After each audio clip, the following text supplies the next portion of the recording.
This is a download from Channel 4. To find out more, go to channel4radio.com.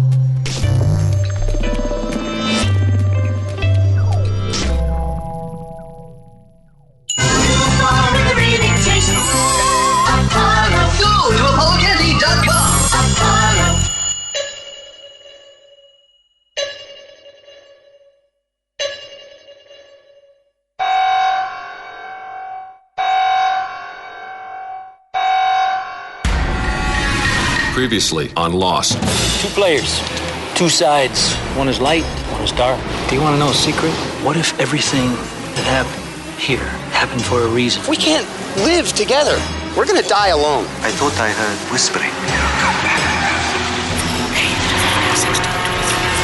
We're not the only people on this island, and we all know it. We have only 3 choices. Run, hide, or die. Do you think we're being punished? Every 108 minutes, the button must be pushed. Guys, where are we?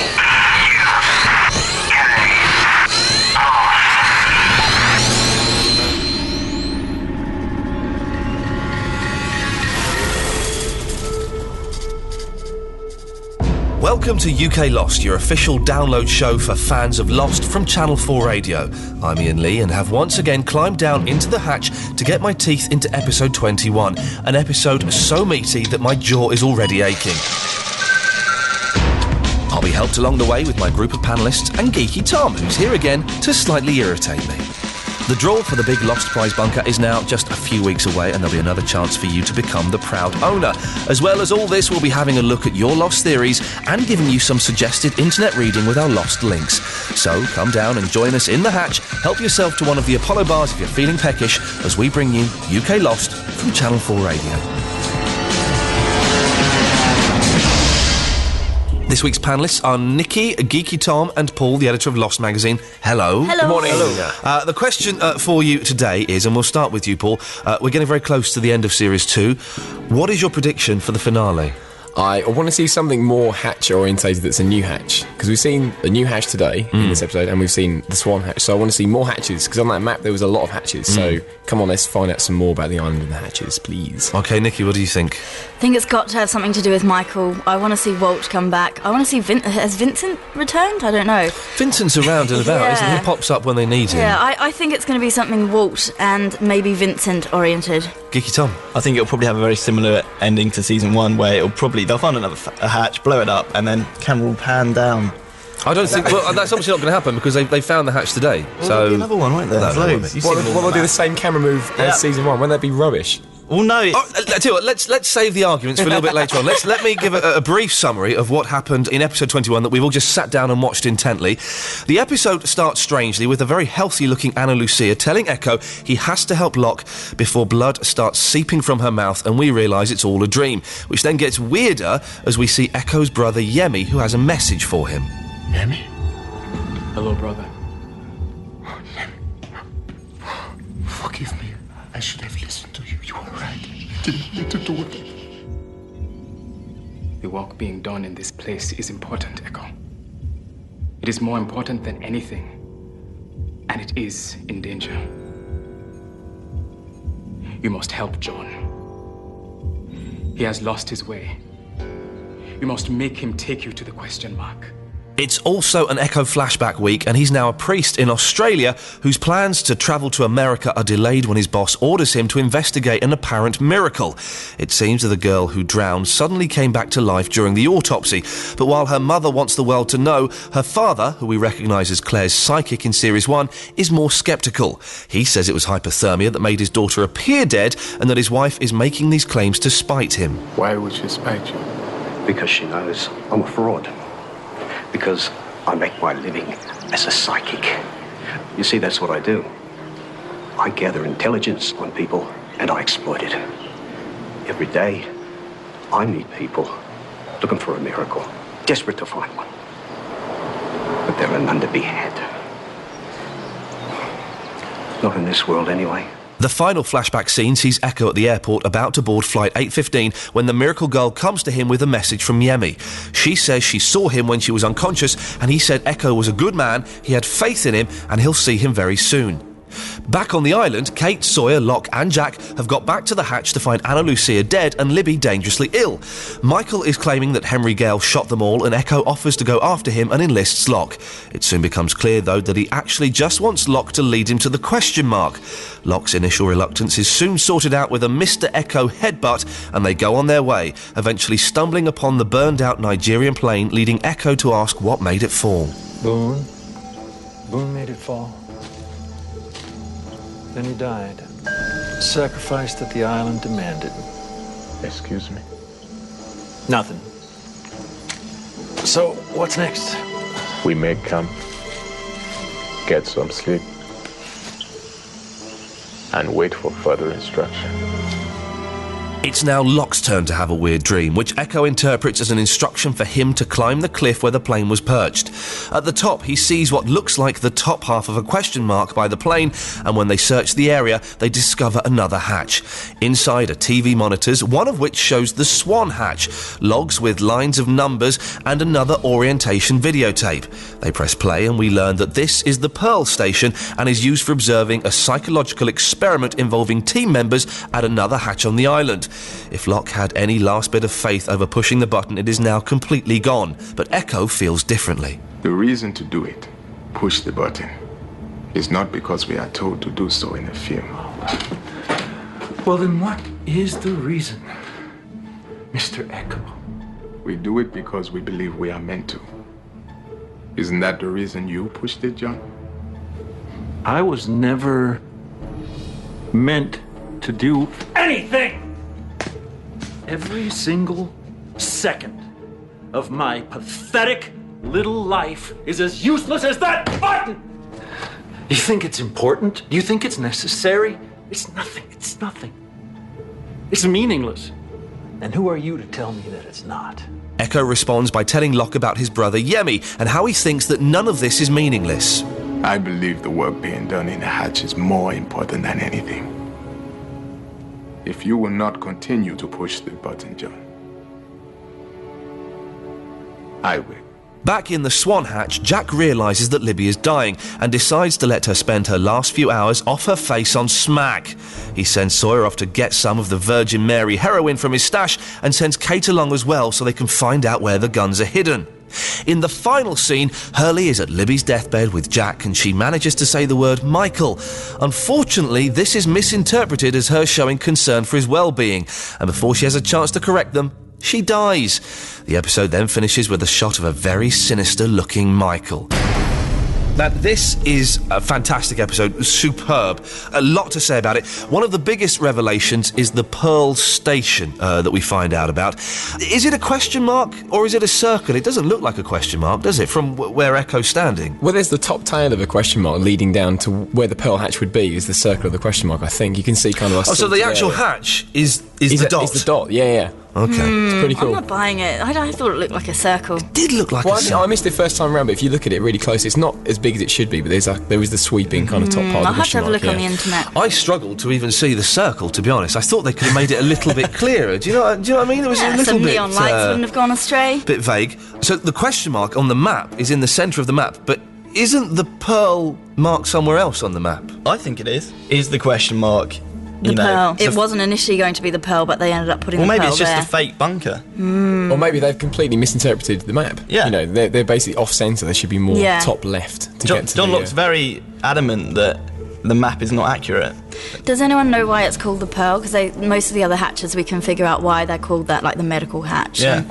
Anyone know? Does the know Pearl relate to the... why it's locked from the outside? Quarantine? Why is it called the Pearl? What do we know about pearls? They live in oysters. Very rare, very precious. Rare, precious. They're shiny. Yeah, shiny, they excite. They excite. We've worked nothing. Did they excite? Wow, that's well, they found in oysters, and oysters have aphrodisiac qualities, so maybe you have to crack open an oyster to get it out. Exactly. Like it. What's the yeah. swan got to do with pushing a button? Well, they can break a man's arm. Yes, I suspect we're going off on a tangent. We learned that it's the 5th of 6 stations, but the map shows 7. Is the 7th some kind of master station? So I don't know. Some of the stations are crossed out on the map. Implying what? Implying that he thought there was one there, maybe there wasn't, and he'd gone to check, and there's none there.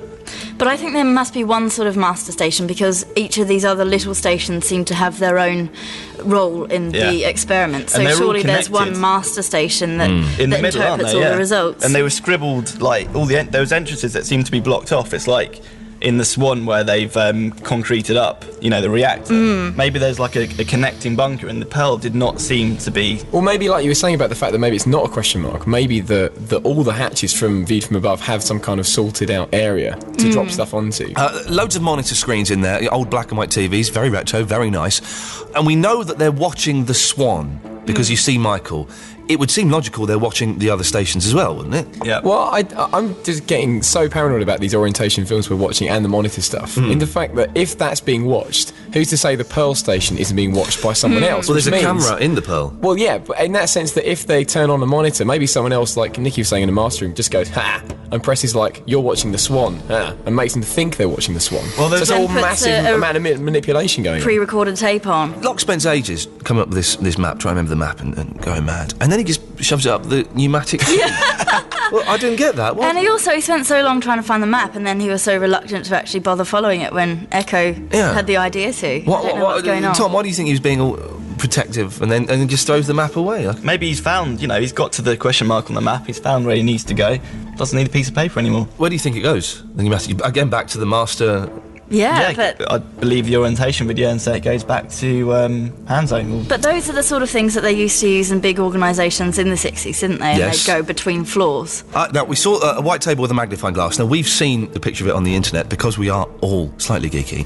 Well, there's some dust on there, some rocks, and half a cigarette, which the producers apparently have said is still burning. But it's not, is it? We've studied it quite intently. But because that wasn't still burning, if they were trying to create some illusion of people having just left, that was lost altogether. There just didn't seem to be any other signs of a struggle or a run out, because they would have left the tellies on and all that sort of thing. Everything was switched on. There's one on. There's one like static, like half on TV, wasn't it? In the centre, it was kind of. Was there? Yeah. When they first get, it's like the glow of it, like the static of the. But there's no other way out of there, is there? Well, we don't know. They spent like 10 minutes in there, so they didn't explore. That's the weird thing. They didn't actually explore all the walls, and feel around, and if there's a shower or anything, And the print log, yes or no? Yes, print it. Print it now. On a daisy wheel printer. What the hell is that all about? And why is Echo taking it? It looks like nonsense, just a string of numbers and blah, blah, blah. I don't think it's nonsense. Well, I'm not saying it's nonsense. There's a definite print screen moment in that episode for that piece of paper. Of course. Come on. Would you like to tell us what it is, Geeky Tom? Well, they're the numbers. They've been entered. And it says accepted. Yeah. But I'm asking Geeky Tom, in that sense, because you're very scientific based, so do you think that this is proving the fact that the Swan and the numbers are all rubbish? Well, no, it means that they're actually monitoring the Swan. Yeah, we know that. So they're checking that people are entering the numbers. And that brig log is... No, but I like the fact that the other week you were talking about the science base, so that sort of the spiritual side of it is nonsense, in your words. So what do you think that means? What is the printout for? Yeah, go on, Tom. What's the printout I'm going to help Tom out. I reckon, we're going to find out if Henry Gale, or who's known as Henry Gale, actually pushed the button when he climbed up through the vents. Right, gotcha. We saw another orientation video. I love the orientation videos. They're fantastic. Copyrighted 1980, the same year as the Swan video, I think, isn't it? Yeah. It's the same year. But this is on video cassette. The guy says in the video is Dr. Mark Wickman. Wasn't it Marvin? Which one's which? One's Marvin Candle. Marvin Candle. It's got to be the same guy, although in the one in so the Marvin Swan, Candle, let's get this right. Marvin Candle is the first one we see, the first orientation video, and in this one he uses the name Mark Wickman. Yeah. Okay.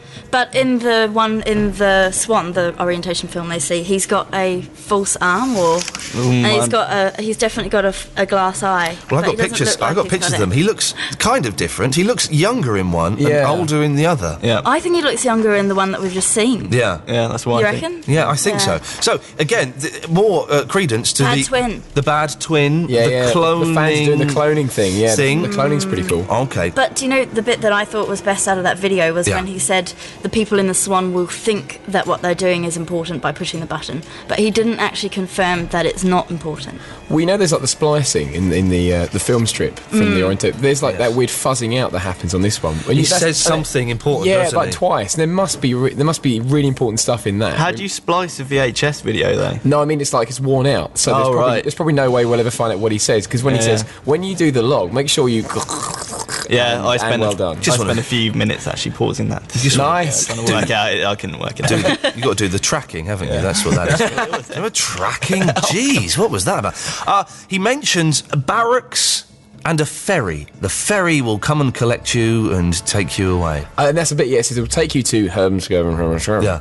Yeah, definitely. What the hell are the barracks? Places where military people are. Oh, thanks, Tom. Cheers. Now, he does say that the Pearl Station people will be observing a psychological experiment. Is that the button, or it could be something else that he's talking about? Another hatch that is being monitored? I'm so paranoid. I genuinely think that that's just another ruse. As in, like, when you get in the Pearl, you're like Pearl Boy, and you're like, all right, so I'm doing an experiment. I'm watching them. It's like, no. What if they're watching you, or what if someone else is watching you? So it's all a bit. I'm watching his brain melt as he says. Seriously.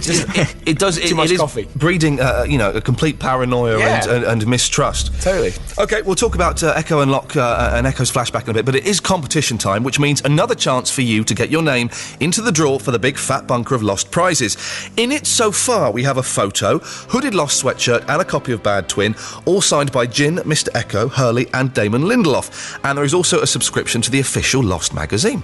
The question this week is, according to the orientation video, how long was each tour of duty in the Pearl Hatch? Is it A, 3 weeks, B, 3 months, or C, 3 years?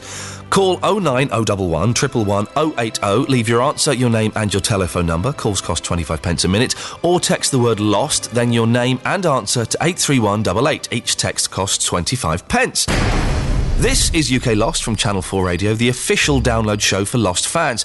I'm Iain Lee, here with Tom, Paul and Nikki. Back to episode 21. More of Locke losing his faith in the island. Series 1, he's all bigging up the island, and the island can do miracles, you've just got to surrender to it. And now, he's losing his faith even more, isn't he, Tom? Yeah.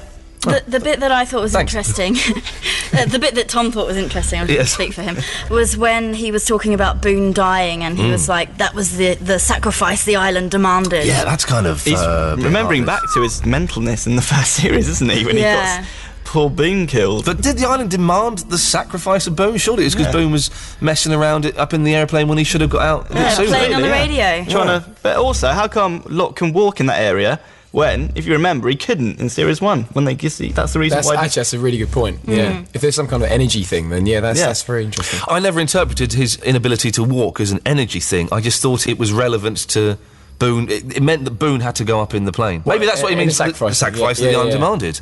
It was Boone that died instead of Locke. But his faith things, I got really got really disappointed in this episode with Locke, because he says, oh, I saw a bloke in my dream, and he says that was my brother. And so, come on, how can Locke, like man of faith, see someone he's never met in his dream, and from his point of view, be Echo and go, that's all rubbish? He goes, it's not important, is it? But he knows that I'm on Locke's side on this. He knows that Echo is a priest. He knows that he had a brother. You can dream about people and not realise. Yeah. He knows his name's Yemi. He's got Yemi in the dream. I'm always disappointed when dreams feature heavily. I always find it a slight cop-out. It is a bit of a cop-out. It's like, how can we explain this bit? We can't. Let's use a dream, because you can do anything in dreams. I think you'll find the dreams are going to be something big later on. Yeah, I think it's going to be some device that they're using to control people. Definitely, yeah. Echo says, I believe the work being done in the hatch is more important than anything. If you will not continue to push the button, John, I will.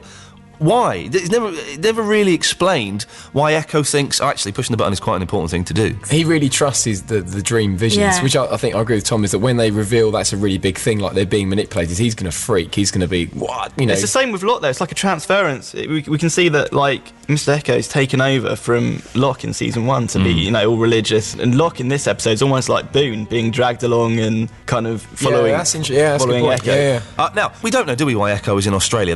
We know he's a priest there, but it's never explained as to why he's there or why he's going to America. And he's really excited about that. He's really needs to get to Los Angeles, which is a bit weird. We don't know any reason why. It's criminal stuff. It did sound criminal, didn't that guy? Was like, guys who do stuff. No, I don't think... I think Echo has turned a corner, because the guy says, I can fix you up with some people in America that can do criminal stuff, but Echo kind of pulls away from that, doesn't he? I get the impression he was going to say, no thanks. Yeah, when his brother was taken on the plane and the police came and he said, yeah, I'm a priest. I think that was the point where redemption for him, so...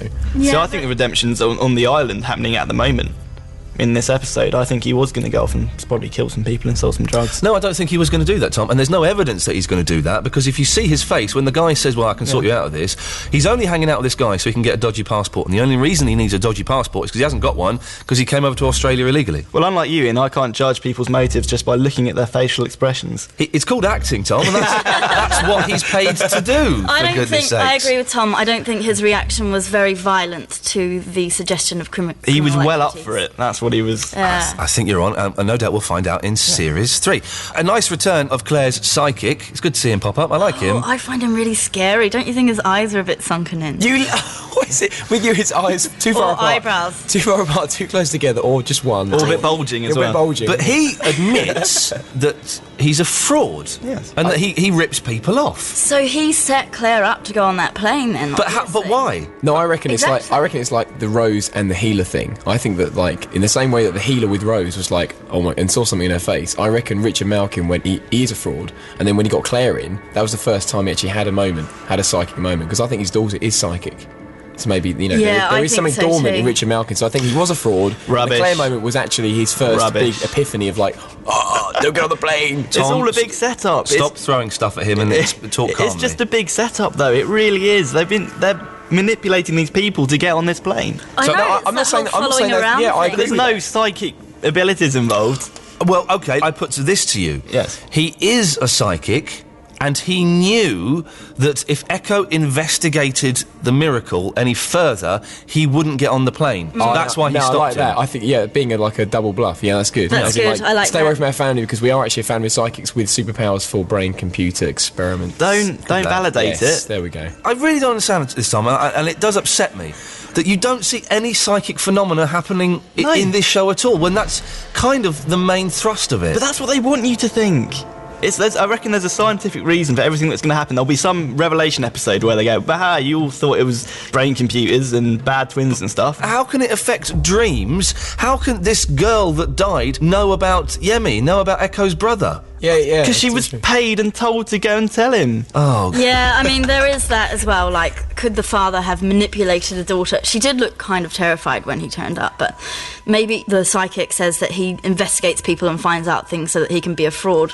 So there's chance that he brought his daughter in on this particular. No, I think she was nearly cut open. I think she did die, and she did come back to life. Totally. Yeah, but he hit used line and sinker for you then. Totally. But he used how it about as this, a yeah? great... No, it's not hook, line and sinker, though, because like we're saying, it's all about the double bluff. So it's about what you think to a certain point, but then you have to stop and think, well, hang on, like, is Richard Malkin actually, why is he telling Echo that? You've got to think about the motivation behind. Did you see who was there, though? He was there, Libby. Oh, come on. Libby was at the airport. Libby, knowing look there Libby to the girl, yeah. when he starts getting angry, like, she was just like, yeah, no, it's fine, I'm okay, I'm telling you, mate, I'm telling you what you told me to say. But I think we're all agreed that in a kind of Planet Truman way, there's a lot of manipulation going on, but I'm not discounting the fact that there could be they can coexist, the kind of manipulation and the psychic phenomenon, because basically the whole Hanzo thing has to be around something slightly special. Otherwise, what is the point? What is the scientific point of getting all these people on an island to do what? Like cook and like swap stories? And, well, we're going to find out, aren't we? We're going to find out. That's the joy of the programme. Yeah, but it has to be something special, surely. Whoa, just calm down, all right? Yeah. Nick, you're sitting next to Nikki. She's getting very uncomfortable. Easy. All right. Jack and Kate know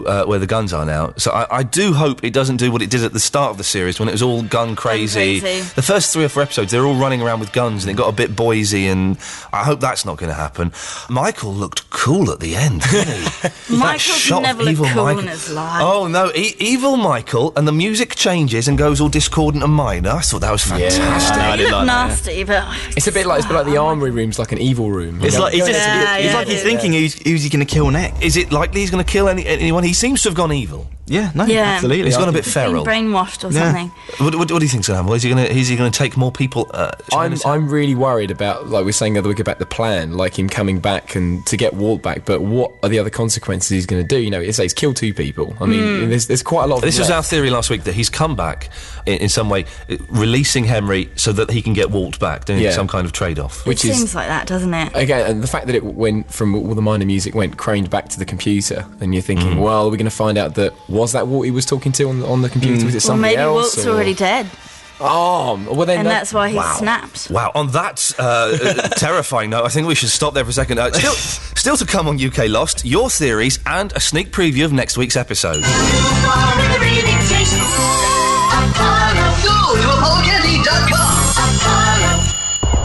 I'm Iain Lee, and this is UK Lost from Channel 4 Radio, where we don't just confine our Lost infatuation to the TV programme. That would be silly, as there's a whole other world out there on the internet that is also devoted to Lost. Now, Nikki, you've been following the Lost experience. What's the latest on all of that? Well, there seem to be 3 websites in play at the moment. So we've spoken before about hanzoexposed.com, and that's where we're seeing at the moment an orientation film seeming to be put together, and also some kind of war chant from Thomas Werner Mittelwerk, the bad CEO of the Hanzo Foundation.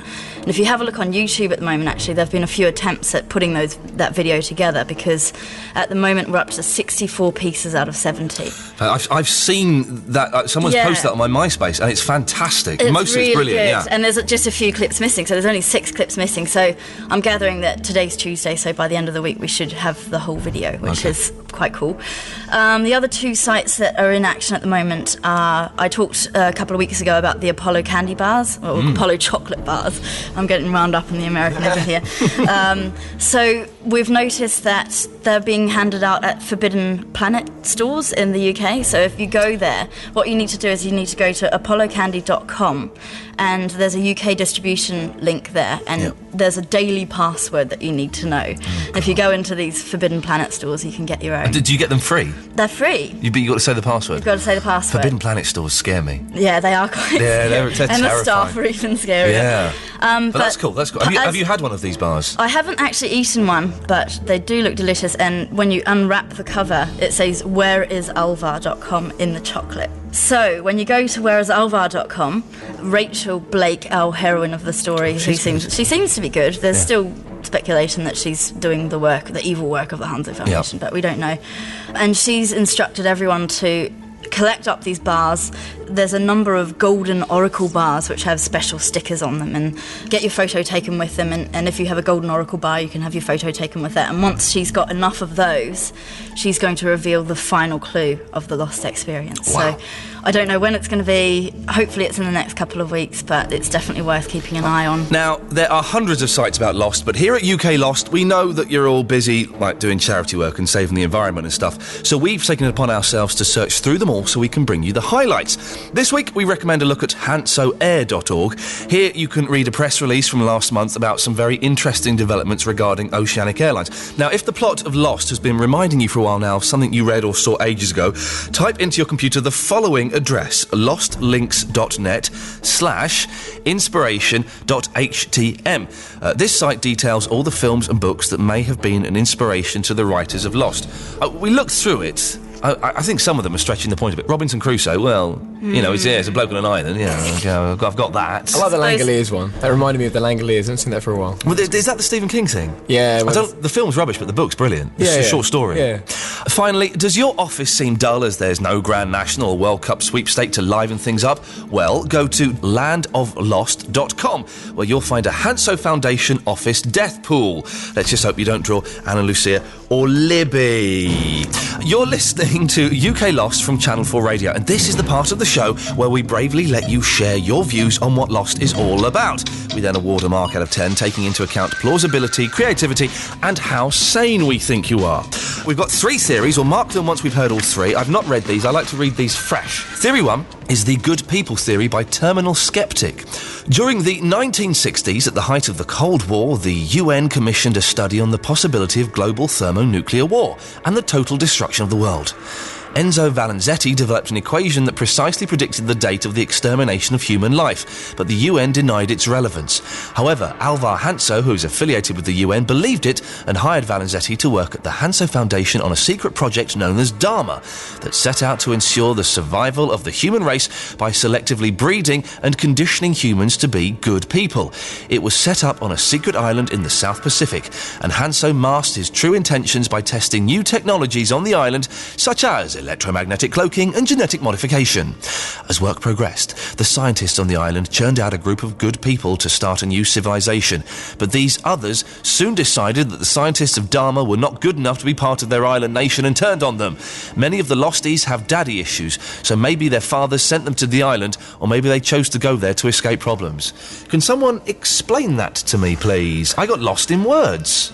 Yeah, it's very, very wordy, but I like the gist of it. I think that the whole idea of, like, the people who were being the experiments turning on the creator of the experiment. Is that what it is? The gist of it? I got the same feeling. Yeah, I think it's good. It's pretty cool. I really, really like that. Like that. The only thing, it's all science. Yeah. A lot of these theories are getting quite similar now, and I think they all make fundamental sense. But that's a good one. Why would you rely on people to crash in a plane if you wanted to use them in experiments? Surely you'd get them there. I think they've got what's going on the island perfect there. I think that's. But why would they get people to crash on a plane and probably die and therefore not even make it to the experiment? Maybe that's like, you know, going away from what I actually do believe. But maybe it was an accident. These people crashing on the island. So they just took advantage of it. Yeah, they're just on the island. These good people. Then why do you think that all of the people who crashed on the plane have actually been followed? That's what I mean. That's why I'm saying, you know. What I don't get about this is the last line. It's quite a nice little science thing. Yeah. Then many of the Losties have daddy issues, so maybe their father sent them to the island. Maybe he's got ADD or something. I think that was a bit of an extra straw. Okay, theory 2 is rehab theory by Brinbo. Or Brinbo, I'm not quite sure which. The island is a test rehab facility that has been set up by Hanso to cure the world of mental illness. By using the mind-altering power of electromagnetism, psychedelic plants, the whispering trees, and the work of the therapists, i.e. the others, Rousseau and Desmond, they hope to cure their test subjects who they landed on the island in a controlled crash. Ooh. The people they have been kidnapping are the ones on the plane with no mental health problems, and they are being stored somewhere safe. My main evidence for this is the Losties all have serious psychological problems, often as a result of dysfunctional parenting. Hanso have been following them for years to guide them to the island using employees such as numbers man Leonard, Claire's psychic and son's English teacher. Libby could well be in on this as well, having been cured by Hanso in the mental institute. She has been trained to keep an eye on them, even snogging Hurley to stop him jumping. Notice how she had a sour look on her face after the snog. That bit I like. Nikki, what do you think of that? I kind of quite like bits of that. I like the thought that Libby's behind it, because that sort of brings back some of my previous theories. But I think a lot of them, they don't necessarily have psychological problems. No. They're just American. Yes, okay. Oh, a little bit of light racism there, nice. Geeky Tom. But, you know, like, I'm not actually trying to be racist. I'm more just saying that Americans are more in tune with any psychological issues that they might have without actual mental problems. Yes. Tom? It's all right. I like taking bits out of these series. Yes. I find quite interesting. Like the following bit, Libby being behind it all. Yeah, I like that. A place where the rehab mental people, it's a bit expensive. You'd have to pay a lot of money for that. Yeah, lots of contracts to sign. Yeah, Paul, what do you think? I agree with Tom. There's some nice trace elements within that, but saying to cure people from having problems, that's basically the gist of it. And they're not all mental. Why would I mean? You know, hey, we all have problems. You know? I like the Libby involvement and the fact that they have been guided to this point by everyone. You know, the psychic and by the numbers guy. And I like that. That's a recurring one each week, which I like a lot. Yeah. Okay, theory 3, the final one today, is the infertility theory by I Love Potatoes. A big question I have is, why do the others want children so much? The only answer I have is that they are all infertile. So, why are a load of infertile people hanging out together on a remote island? The only answer I have is that there was some advert in the back of the TV Times or equivalent saying, can't have a baby, we can cure you. Come to the... Do I have to read this to the end? No, this is good. Come to this island, 100% satisfaction or your money back. So, all these infertile people rock up, but it's a trick by Hanso, and they tie them all up while they build a dome over the island, like at Centre Parks. My God, yeah, the similarities there. Eventually, by the way, I must say, for legal reasons, Centre Parks is excellent.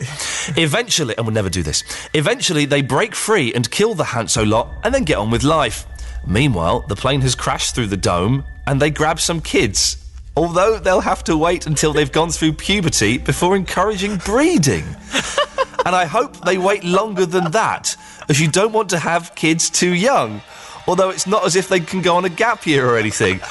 Oh, and I don't think the island cured Jin's infertility. I think Sun has been at it with practically everyone. Sorry, Ian. Jeez. I'm shocked at what I've read here. Tom, we'll start with you. What do you have to say to I Love Potatoes? I think that's brilliant. I think it's brilliant. I think absolute comedy genius. So. Yeah, excellent. Yes, Nikki. I like them rocking up to the islands. Yeah. I think that's quite nice. Paul. No, I love it. I think the whole idea of if your life's not going anywhere, feeling a bit miserable, come to an island where you'll be safe because, there's only a monster and whispering on the wind and people kidnapping you, and that's fine. Back in the TV times, of course. Yes. Of course, Which is, again, an excellent read. OK, lovely. Well, let's give these marks out of 10. Theory 1, The Good People Theory by Terminal Skeptic. Paul, what do you think? Marks out of 10? Liked the thrust of that. I'm going for an 8. Oh, OK. Nikki? Yeah. 8 as well. OK. 9. I'll give it 7. That makes 8. The Theory 2 is The Rehab Theory by Brimbo. Nikki? That's a 4 from me. Tom? That's 3. Not impressed. Yeah, 3. OK, I quite like bits of that. I'm going to give it a 5. Oh, it's a 4. Averages out of 4. And The Infertility Theory by I Love Potatoes. Tom? 7. Good lad. Good lad. Well, brave voting there. Yeah. I like that. Nikki? I'm really tempted to give it a 10. It's up to you. It's a 10. Alrighty. I'll give it a 10 as well because it's woken me up. I'm going to give it an 8. Yay. So I think that kind of averages out, what, like 8? 8. 9? It's our funniest one. It does average out at 9, actually. Okay. Right, there we go. So that's 9 there. Excellent stuff. Very quickly, my superbrain computer theory holds true. For those who don't know, there's 2 superbrain computers. Walt is connected to one. His bad twin is connected to the other. They're playing a kind of game of psychic chess. Michael has released Henry Gale because he's going to get Walt back, but I think he's going to be tricked. He's going to be given the evil Walt. They will keep good Walt, and that will kick off in Series 3, and that's pretty much about it. I've taken it a step further, though, Tom. Yeah. He's going to get the wrong Walt. Well, what is that going to achieve? Don't be so obtuse. Listen, if you want to send in your theories, then you can do, and we will dissect and mark them out of 10. Then email them to uklost@channel4.com. Quick reminder now of this week's competition, which, if answered correctly, could get you in the draw for the big Lost Prize bunker, which includes a subscription to the official Lost magazine and lots of lovely stuff signed by some of the cast. The question is, according to the orientation video, how long was each tour of duty in the Pearl Hatch? Is it A, 3 weeks, B, 3 months, or C, 3 years? Call 09011 111 080. Leave your answer, your name and your telephone number. Calls cost 25 pence a minute. Or you can text the word LOST, then your name and answer to 83188. Each text will cost you 25 pence. Before we leave you for another week, as promised, we have an exclusive clip to play from next week's episode. In what you're about to hear, Jack is talking to Michael and has told him that they're going to help him get Walt back. It's gotta be the way I said, man. Just the 5 of us. Otherwise, it won't work. It won't work. I promise, we're gonna figure that out. No, I have already figured it out. It's gotta be just the people who already know. You, me, Kate, Sawyer, Hurley. That's it. Anybody else, it puts him in more danger. It's my son. It's my call. And that's the way it has to be. And that's the way it'll be. I'm already very excited. And don't forget, if you'd like to be here next week talking about this episode, email us now at uklost@channel4.com. Thanks to my panellists, Paul, Tom and Nikki. Thank you. Thanks, no Ian. problem. I'm Ian Lee, and remember, the button is bad.